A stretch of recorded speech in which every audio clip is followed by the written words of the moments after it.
Assalamualaikum warahmatullahi wabarakatuh. Perkenalkan, nama saya Ananda Yusuf Maulana dengan NIM 4182011000008.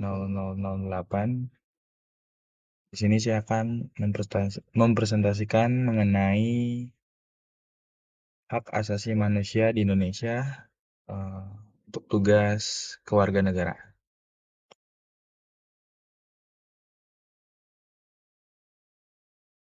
Hak asasi manusia merupakan hak dasar yang dimiliki oleh setiap manusia sejak dilahirkan. Penerapan HAM di Indonesia memiliki tantangan tersendiri, namun juga memiliki kemajuan yang sangat signifikan. Hak asasi manusia di Indonesia yang pertama yaitu mengenai hak kebebasan beragama.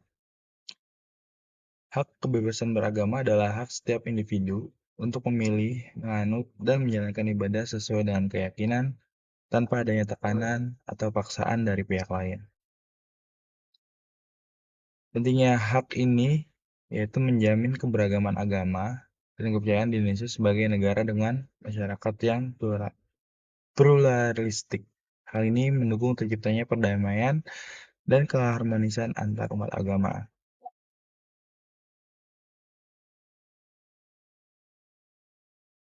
Hak kebebasan beragama memiliki landasan hukum, yaitu yang ditulis pada Undang-Undang Dasar 1945 pada pasal 28E ayat 1 dan 2, serta Undang-Undang Nomor 39 Tahun 1999 tentang Hak Asasi Manusia. Penerapan hak kebebasan beragama di Indonesia yaitu mulai jaminan konstitusional pasal 29 UUD 1945 menjamin kebebasan beragama bagi seluruh warga negara Indonesia. Setiap orang bebas memilih dan menjalankan agama dan kepercayaannya masing-masing. Yang kedua itu tantangan toleransi. Meski dijamin secara hukum, penerapan hak kebebasan beragama di Indonesia masih menghadapi tantangan terkait intoleransi dan diskriminasi terhadap kelompok minoritas. Yang terakhir yaitu peran pemerintah. Pemerintah Indonesia terus berupaya menjaga kerukunan umat beragama melalui kebijakan-kebijakan dan program-program yang mendorong dialog dan kerjasama antar umat beragama. Bukti pelanggaran hak kebebasan beragama. Yang pertama itu serangan terhadap tempat ibadah. Beberapa kasus menunjukkan masih adanya serangan dan intimidasi terhadap tempat-tempat ibadah agama minoritas, seperti pembakaran dan penghancuran gereja di beberapa daerah. Yang kedua yaitu penolakan pendirian rumah ibadah.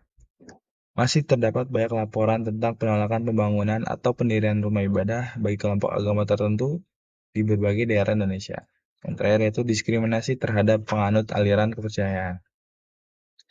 Penganut aliran kepercayaan seringkali menghadapi diskriminasi dan kesulitan untuk mendapatkan hak-hak sipil, termasuk dalam hal pendidikan dan pekerjaan.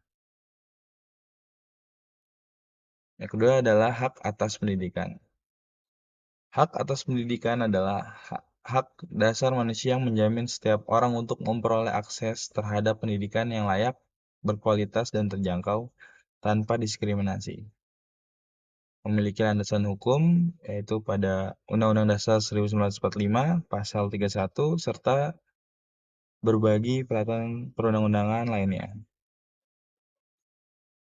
Pendidikan merupakan kunci untuk meningkatkan kualitas hidup, membuka kesempatan, dan memperdalam pemahaman seseorang terhadap hak-hak asasinya. Tantangan pemenuhan hak atas hak pendidikan yaitu kesenjangan akses dan kualitas pendidikan, terutama di daerah-daerah terpencil, serta rendahnya alokasi anggaran pendidikan menjadi tantangan dalam pemenuhan hak atas pendidikan di Indonesia. Ini adalah penerapan hak atas pendidikan di Indonesia yang pertama yaitu akses pendidikan yang luas. Pemerintah Indonesia telah berusaha menyediakan akses pendidikan yang luas dengan membangun ribuan sekolah di seluruh wilayah negara dan mewajibkan pendidikan dasar selama 9 tahun. Yang kedua yaitu program wajib belajar. Pada program wajib belajar telah dilaksanakan sejak tahun 1995 untuk memastikan setiap warga negara mendapatkan pendidikan dasar yang layak.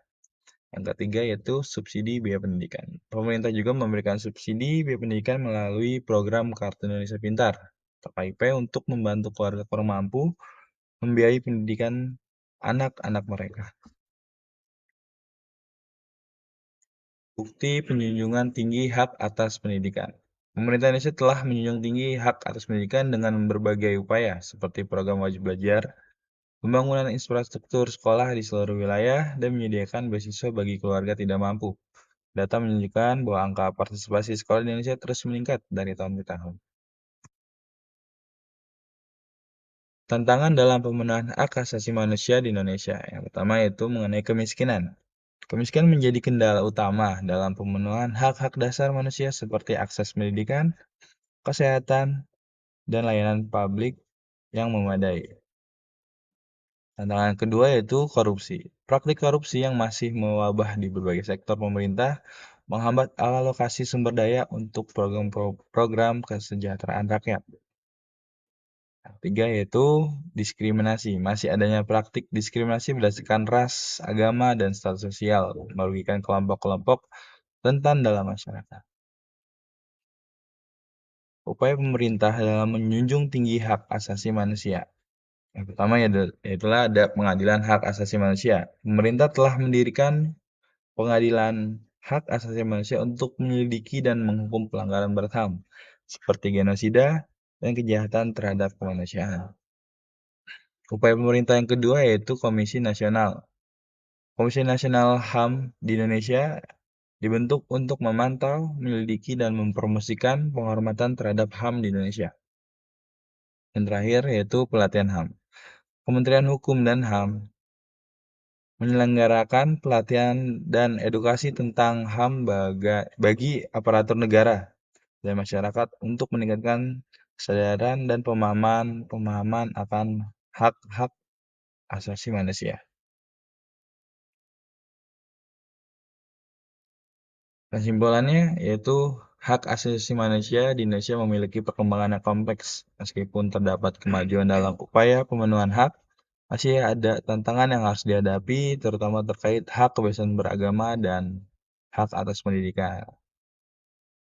Menurut saya pemerintah harus memperkuat perlindungan dan penegakan hukum untuk menjamin pemenuhan hak-hak asasi manusia.